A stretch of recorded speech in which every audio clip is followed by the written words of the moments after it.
कि आकर के हमको भी अपने आंचल का सहारा जरूर दे।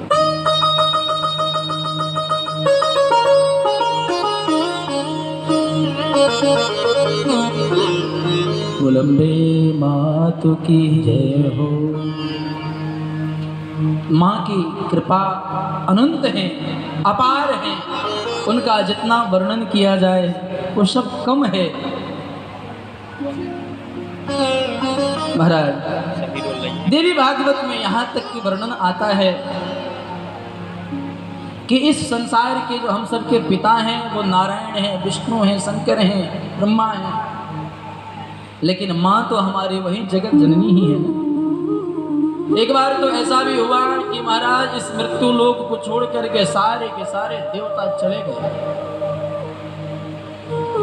वो कहते हैं कि हम इस धराधाम पर हमको नहीं रहना है, इन पापियों के बीच में, इस मृत्यु लोक के ऐसे नरकगामी लोगों के बीच में हमको नहीं रहना है, हम तो चले जाएंगे। महाराज सब छोड़ करके चले गए, लेकिन माँ जगत जननी जो है वो नहीं गई। क्यों? बोले तुम सब चले जाओ, तुम्हारी कोई आवश्यकता नहीं है, लेकिन मैं अपने बेटे को कभी छोड़ नहीं सकती। एक बच्चा माँ बाप ने उसको पाल पोस करके बड़ा किया, उसके सारे के सारे दुख दर्द सहे। बड़ा होने के बाद वो बच्चा अपने माँ बाप को अपने से बिल्कुल अलग कर दिया, उनका कोई भी ध्यान नहीं रखता है। उनको ना उनकी सेवा करता है, ना उनको भोजन की व्यवस्था करता है, ना उनको वस्त्रादि की व्यवस्था करता है।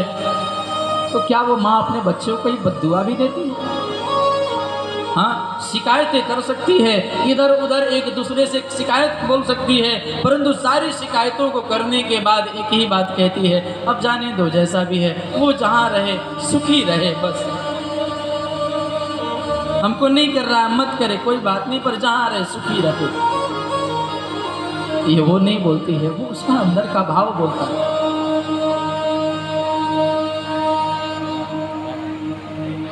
माँ तो माँ ही, माँ की कितनी प्रशंसा की जाए महाराज, वो शब्द नहीं है अपने पास में कि ऐसा कुछ बोल। वो जगत जननी है, वो अम्बा है, हमारे साथ में भी वो शक्ति पल पल जुड़ी हुई है। चाहे हम बोल पा रहे हैं वहाँ पर भी शक्ति है, हम सुन पा रहे हैं वहाँ पर भी शक्ति है, अपनी आवाज़ आप तक पहुँचा पा रहे हैं वहाँ तक भी शक्ति है। यहाँ तक कि वर्णन मिलता है कि महाराज वसुदेव जी ने जब उनको दुष्ट कंस ने अपने कारागार में ले जाकर के बंद कर दिया और कालांतर में उनके यहाँ 6 पुत्र हुए, 6 पुत्रों को जो है उन्होंने उस कंस ने मार दिया। और मारने के पश्चात जब इनको चिंता हुई कि महाराज मैं क्या करूं, कहाँ जाऊं, महाराज उस समय उस जेल में भी जो है गर्गाचार्य महाराज उनके कुल पुरोहित हैं, वो गर्गाचार्य जी वहाँ पर पहुँचते हैं, जाकर के उनसे मिलते हैं।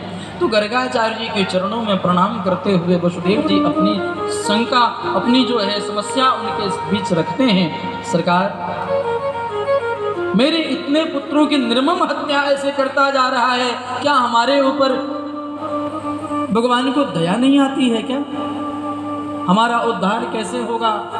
क्या मैं अपने बालकों का मुख नहीं देख पाऊंगा?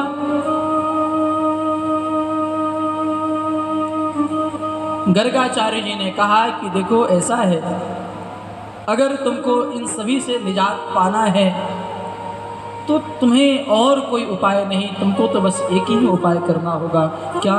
बोले तुम जो है माँ भगवती परम्बा जगदम्बा की आराधना करो, वो यदि चाहें तो उन्हीं के द्वारा ये आपकी समस्या का समाधान हो सकता है, अन्यथा। बोले सरकार फिर मैं कैसे यहाँ पर, मैं तो यहाँ जेल में बंद हूँ, परतंत्र हूँ, अभी किसी दूसरे के अधीन हूँ, हाथों में हथकड़ी बेड़ियाँ लगी हुई हैं, मैं कैसे भला आराधना कर सकता हूँ? मैं कैसे माँ जगत जननी को मना सकता हूँ? मैं कैसे उनकी पूजा करूँ? कैसे उनका वंदन करूँ? एक काम करिए, क्या बोले आप हमारे कुल पुरोहित हैं, हमारे नाम गोत्र लेकर के आप ही कुछ कर दीजिए, हमसे संकल्प लेकर के आप ही कुछ करिए। तो उस समय ऐसा देवी भागवत में वर्णन है कि गर्गाचार्य जी उनकी प्रार्थना को स्वीकार करते हुए और विंध्य पर्वत पर आकर के, विंध्याचल जिसको आज हम सब लोग कहते हैं, उस विंध्याचल पर्वत पर आकर के जो है महाराज गर्गाचार्य जी ने उनके नाम से माँ भगवती की स्तुति करने लगे, प्रार्थना करने लगे। और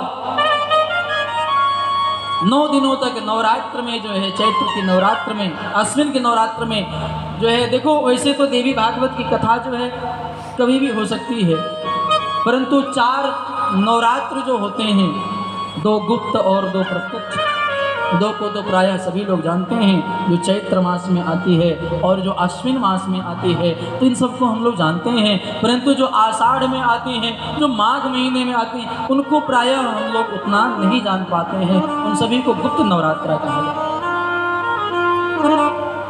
तो महाराज उस नवरात्र में जाकर के गर्गाचार्य जी ने उस विंध्याचल पर्वत पर जो है खूब तपस्या करी। माँ भगवती परम्बा जगदम्बा प्रकट हुई, और प्रकट हुई तो उन्होंने उनके सारी समस्याओं को वहाँ पर रखा। माँ भगवती ने कहा कि जाओ, मैं आपकी इस भक्ति से प्रसन्न हूँ, अतः मैं ही योग माया बनकर के वहाँ पर पहुँचूंगी।